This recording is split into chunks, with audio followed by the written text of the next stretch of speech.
I'm Dorothy Rowe, and the video you're about to watch is a clip from a live webinar. If you enjoy the content of this video, please like and subscribe. I'd love to hear your comments. Thank you. The body produces specific types of hormones and other neurochemicals that allow the tissues of the body to feel really robust. Like human growth factor is one of them. Or human growth hormone. Human growth hormone is one, for example. And the thing about all these, if we take human growth hormone as a great example, because that more of that produced by the body going into the tissues turns the degenerative process around to more of a growth process. Human growth hormone has an energy signature. It has a feel to it. And it's just such a lovely feel, such a bright, lovely feel.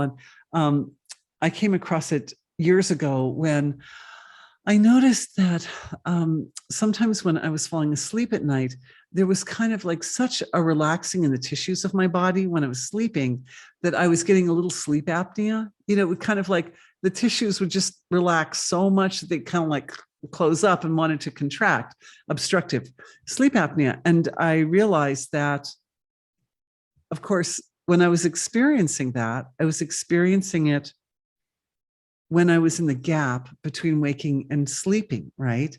So my awareness was very, very subtle at the time I was experiencing it. And I just asked myself, is there a light medicine? Is there a energy medicine that my consciousness can produce?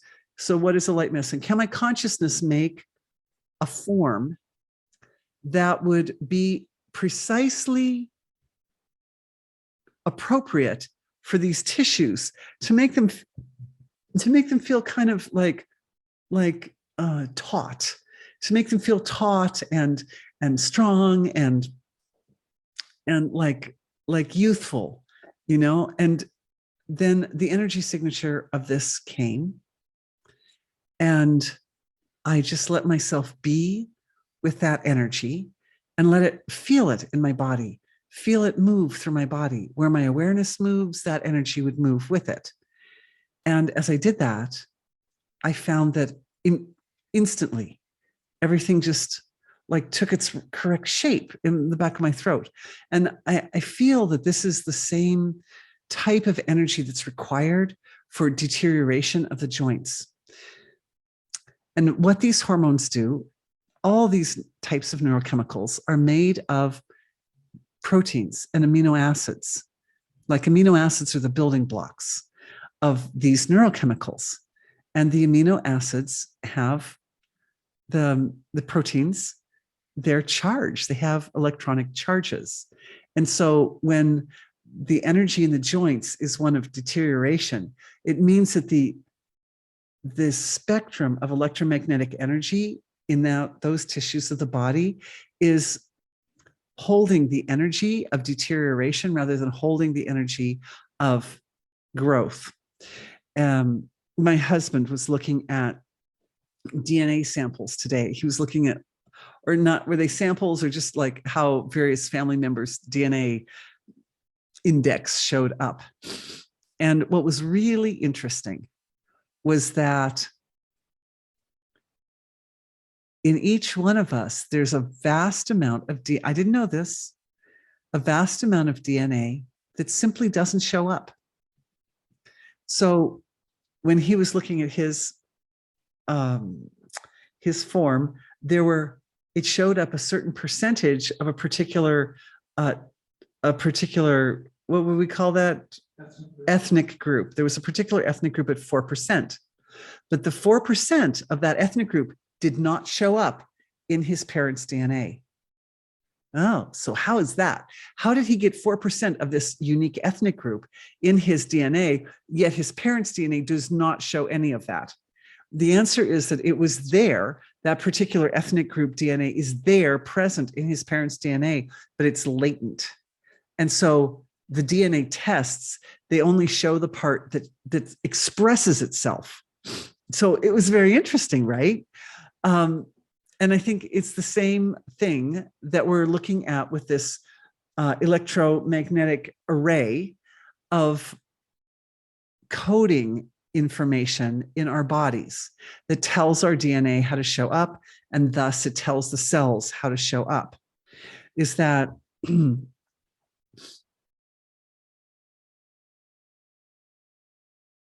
looking.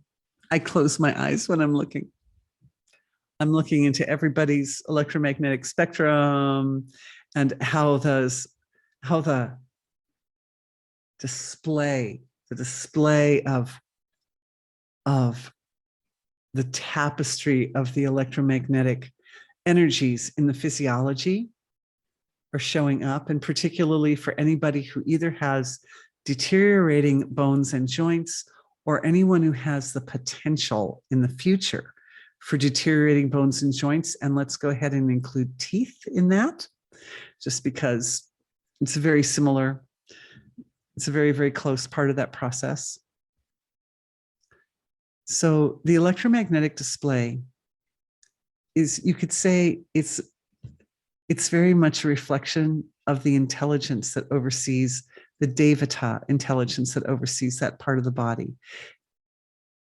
It's, in a way, it's like the Devata of the Devata, which, sorry, my brain gets a little bit abstract sometimes, but every form of ourself has this value of Rishi, Devata, and Chandas.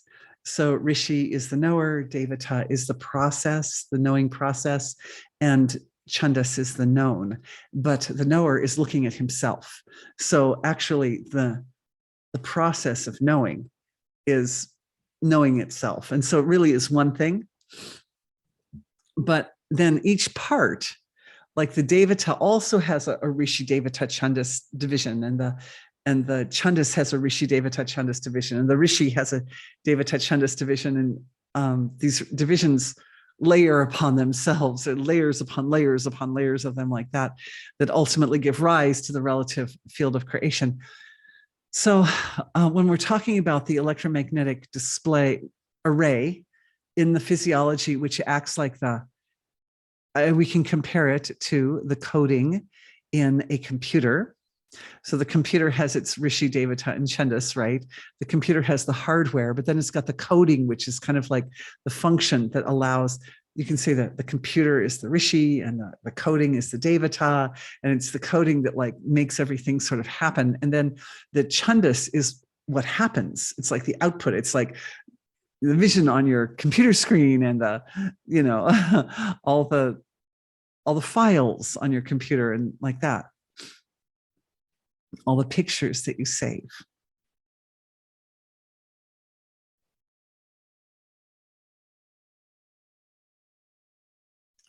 So awareness is just going to the Devata of the Devata. It's going to that electromagnetic display array, an electromagnetic array in the physiology, and specifically into the part of the body responsible for the health of the joints, and the bones and the teeth. And bringing in the energy signature, which was already received. I didn't say it, but we were all receiving that energy signature of the human growth hormone as a download earlier when I was talking about it.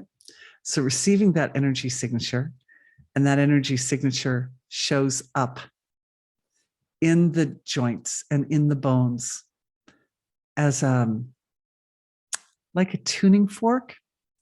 Like a tuning fork, it provides a feeling there that is the antidote for the deterioration process. The deterioration process is, when I look at, it's very nice to be in at this level. I love this, sort of very yummy for me to be looking at this level of detail. The deterioration process shows up as a feeling or emotion of giving up. Now, we know that this sort of electromagnetic array or spectrum that's inside, deep inside every cell, is extremely responsive to feelings. when the antidote or the healing energy comes into the bones, it's like a light, and it illuminates what exactly was in that deterioration. Like it shows the deterioration like under a microscope, sort of. And the feeling that's in the bones that's causing the deterioration is a feeling of giving up and that it's impossible. And that feeling has an antidote on the feeling level. And the antidote on the feeling level is the energy of Nara Simha. Nara Simha is that form of consciousness. It's like an archetypal form in the causal level of the physiology. So just to put that in reference, you've got the ocean of consciousness, we've got the manifest level of the physiology. And within the context of the manifest level, there's this deep level, this very, very deep level in this gap between the unmanifest and manifest, where the laws of nature show up as archetypal forms of being. That's one of the ways we interpret the laws of nature at that level. And this particular form, because it's an archetypal form, it has a name, Nara Simha, which is the name of a incarnation of Vishnu. It comes out of Hinduism, but of course in Vedic science. But of course, you know, the ancients saw some pretty clear. They were pretty clear. There were some nice, clear things that happened back in the day, and so in modern day, we're still drawing upon some of that great wisdom. And that's the whole. That is like the defining characteristic of Nara Simha, is that Nara Simha has a level of unbridled creativity that overwhelms impossible. It's bigger than, it's outside the box. It's right. It makes small potatoes out of, oh, it's impossible and I can't possibly do it and it's hopeless and like all that. Or even it makes small potatoes out of, you know, I've covered every single base and I've done every single thing to make sure that something's going to happen in a certain way. But if it's not meant to happen in that way, then, you know, that Nara Simha energy comes and goes, no, you thought you covered every base, but you didn't. Here's a wrench. Here, I'll throw this wrench in and see how that works. I say that lovingly, because there's this other point. Well, let's just make sure we finish with the joints. Let's just make sure. So we have the human growth factor of the human growth hormone energy signature, which is born of the wisdom of Nara Simha, right? It's born of that archetypal energy that can solve any problem. At least that's the way it shows up in the joints. Because that deterioration energy is like, oh, I'm just so tired. It's so hopeless. I just like have to I can't lift it up. I can't overcome it. Nara Simha is so big and so robust. And the human growth hormone, so big and so robust, so loving. And I'll tell you another thing is that from my perspective, it seems that the human growth hormone, it rides on it's a light, it shows up both at a physiological level as an actual hormone in your body, but it shows up as an energy structure down at the subtle level. And there, down at the subtle level, it's also connected to or associated with the compassion of the mother of the universe. And this kind of like a very warm feeling, like a warm, like an orangey red kind of nice, soft, like, but like not like harsh red, like fire and burn you, but more like a very nice kind of warming or activating, like the color is activating in the body, and the color helps to carry the energy through the physiology. So we're just going to look in now at the spectral array of the physiology, the electromagnetic spectrum there. And I'm just watching as the light medicine in the form of Nara Simha consciousness and human growth hormone energy signature warm up. They warm up the joints like a balm, like an ointment.